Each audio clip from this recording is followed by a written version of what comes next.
মিষ্টি পোলাও বানাবো। কি কি জিনিসপত্র লাগছে দেখে নিন। বাসমতি চাল নিয়ে নিয়েছি, গরম জল বসিয়ে দিয়েছি, জলটা ফুটে এসছে। এর মধ্যে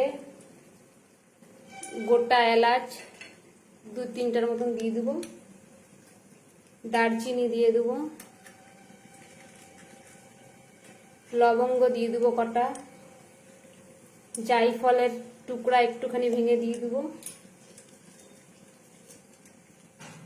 গোটা গোলমরিচ কটা দিয়ে দেবো। এই যে চালটা এবার ভালো মতন ধুয়ে নিব।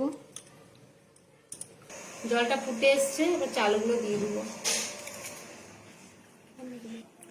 চালটা সব দেয়া হয়ে গেল, তারপরে একটু ঢাকা দিয়ে দেবো। ঢাকাটা তুলে নেব। বাদশাহ চালের যে পোলাওটা করবো হয়েছে দেখি। তারপরে হলুদ গুঁড়া দিয়ে দেবো।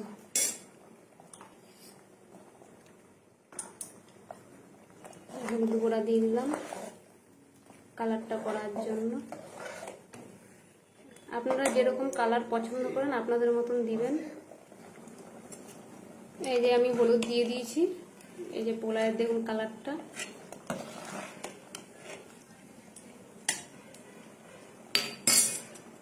এই যে কাজু ভিজিয়ে রেখে দিয়েছি, লাগছে ঘি, লাগছে চিনি, লাগছে আর নুন লাগছে। আর আমার হাতে বানানো এই মশলাটা লাগছে পোলাওয়ের জন্য। এটা আমি বাড়িতে বানাই। এই হাতে বানানো মশলাটাই আমি কি কি দিয়েছি বলছি। জায়ফল আছে, জয়িত্রী আছে, গোটা এলাচ আছে, লবঙ্গ আছে, গোটা গোলমরিচ আছে আর দারচিনি আছে। এই সমস্ত দিয়ে আমি এই মশলাটাকে বানিয়ে রাখি। এটাই আপনি ফ্রাইড রাইস, পোলাও, যে কোনো মাংস মাছের ঝোলেও এই মশলাটা দিতে পারেন, ভালো লাগে খেতে।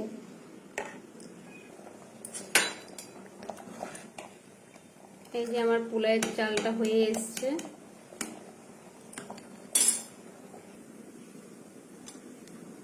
এই যে হয়ে গেছে, এবার আমি গড়িয়ে দেবো। গড়িয়ে দিয়েছিলাম, তারপরে ভাতটা ঘি দিয়ে দিয়েছি, তারপরে এটা আজার করে নেবো। যেরকম করে ঢেলে নেবো,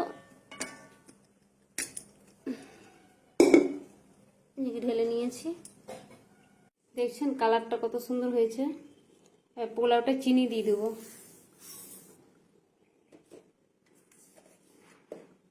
নুন দিয়ে দেবো,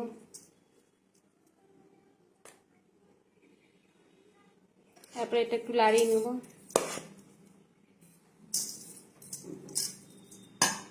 দিয়েছি, তারপরে একটু রিফাইন তেল দিব অল্প, আর একটু ঘি দিয়ে দেবো।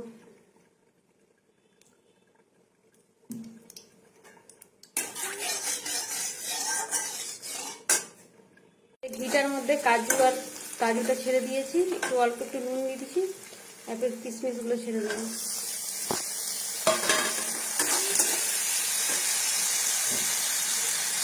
এই যে কাজু কিশমিশটা ভাজা হয়ে গেছে। কাজু কিশমিশটা যে দিয়ে দিলাম, এগুলো আপনি মাখিয়ে নেব। পোলাওটা চিনি, কাজু, কিশমিশ সব মাখানো হয়ে গেছে। এই যে আমার হাতে বানানো মশলাটা দিয়ে দেবো, দিয়ে নাড়িয়ে চাড়িয়ে নিব। আজকে পোলাও বানিয়েছি, মাংস বানিয়েছি। আমার পোলাও আর কষা মাংস হয়ে গেছে। টাটা।